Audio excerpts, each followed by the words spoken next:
9 مئی کے لیے 9 دن رہ گئے، برسی آ رہی ہے، تو کیا پاکستان تحریک انصاف کا کیا موقف ہے اور کیا کوئی 9 مئی کو کوئی احتجاج کرنے جا رہے ہیں؟ دیکھیں جی، 9 مئی نہ ہم بھولے ہیں نہ ہم بھولنے دیں گے۔ 9 مئی ایک سازش تھی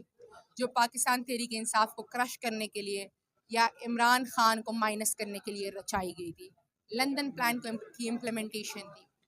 اور آج بھی ہم 1 سال بعد بھی وہی مطالبہ کر رہے ہیں کہ 9 مئی کے حوالے سے انڈیپینڈنٹ جوڈیشل کمیشن بنایا جائے، لیکن وہ بھی تب پاسبل ہوگا جب جوڈیشری انڈیپینڈنٹ ہوگی۔ آج جو ہم یہاں موجود ہیں، ہم اس سفید عمارت کے تقدس کے لیے، جو آئین پاکستان پہ کے بنیاد پہ یہ عمارت قائم ہے، اور جو ایک